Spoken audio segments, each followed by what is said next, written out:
ஓம் நம சிவாய். அவன் அருளாலே அவன் தாள் வணங்கி.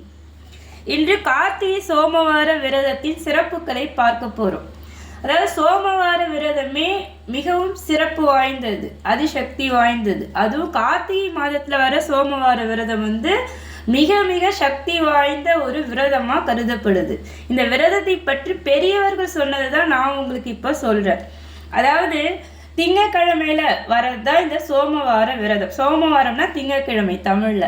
இந்த திங்கக்கிழமையில நாம இறைவன் சிவபெருமானுக்காக மேற்கொள்ற விரதம் தான் சோமவார விரதம். இறைவன் சிவபெருமானால சொல்லப்பட்ட விரதம் கூட. அதனால இது ரொம்ப சிறப்பு வாய்ந்த ஒரு விரதமா கருதப்படுதாம். அதாவது சந்திரன், சோமன்னா சந்திரன். சந்திரன் தன்னுடைய சாபம் நீங்குவதற்காக சிவபெருமானை நோக்கி தாம் இருந்தாராம்.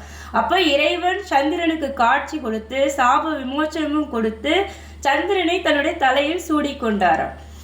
அதனால இந்த சோமவாரத்தன்று நாமும் இறைவனை நோக்கி சிவபெருமானை நோக்கி விரதம் இருந்தோம்னா நம்முடைய பாவங்களை எல்லாம் நீக்கி இறைவன் நமக்கு அருள் புரிவாருன்றது தான் இந்த விரதத்தினுடைய முக்கியமான அம்சமே. அதுதான். அதாவது வருடம் முழுவதுமே திங்கக்கிழமையில இறைவனை நாம விரதம் இருந்து வழிபடலாம். அந்த வருடம் ஃபுல்லா விரதம் இருக்க முடியாதவர்கள் கூட இந்த கார்த்திகை மாதத்துல வர்ற 5 வாரங்கள் சோமவார விரதத்தை மேற்கொண்டோம்னா நாம இறைவனுடைய அருளை கண்டிப்பா பெற முடியும். 5 வாரங்கள் மட்டுமாச்சு இருக்கலாம். அதுவும் இந்த வருடம் 2025 கார்த்திகை முதல் நாளே திங்கக்கிழமை அன்னைக்கு தான் ஆரம்பிக்குது, சோமவாரத்துல தான் ஆரம்பிக்குது.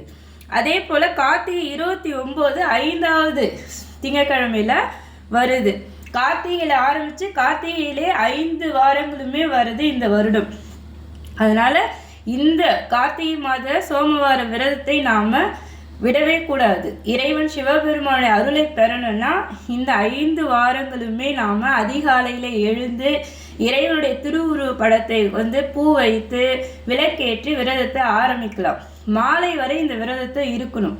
மாலை வரை இருக்க முடியாதவர்கள் ஒரு பொழுதேனும் உபவாசம் இருந்து இறைவனுடைய நாமங்களை சொல்லிக்கொண்டு சிவபுராண பாராயணம்லாம் பண்ணோம்னா ரொம்ப நல்லதாம். அதனால நாம் இந்த விரதத்தை மேற்கொள்ளலாம். இறைவன் சிவபெருமானுடைய நடராஜ உருவத்தையோ இல்லை சிவலிங்கத்தையோ நம்ம வீட்டில் வச்சிருந்தோம்னா வலம்புரி சங்கு நம்ம வீட்டில் இருந்தா அதை கொண்டு இறைவனை நாம அபிஷேகம் செய்யலாம். இது பல யாகங்களை செய்த பலனை நமக்கு பெற்றுத்தரும் சொல்லி பெரியவர்கள் சொல்றாங்க.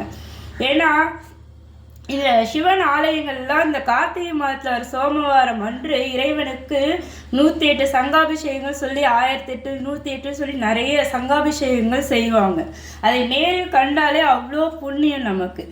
நம்ம வீட்டிலேயே இறைவனுடைய நடராஜ உருவத்தையோ லிங்க வடிவத்தையோ வச்சிருந்தோம்னா நம்ம வீட்டில் வலம்புரி சங்கு இருந்தா அதை கொண்டு இறைவனுக்கு நாம தீர்த்தம் விட்டு அதில் ஒரு புஷ்பம் வச்சு 1 ரூபாய் காயின் வச்சு இறைவனுக்கு நாம் அதால் அபிஷேகம் செய்யும் பொழுது நம்முடைய கர்ம வினைகள் எல்லாம் நீங்கி இறைவனுடைய பரிபூரண அருளை நாம் பெற்றுக்கொள்ள முடியும். அதனால நாம் இந்த விரதத்தை தவற விட்டுறவே கூடாது. அனைவரும் மேற்கொள்வோம். நன்றி, வணக்கம்.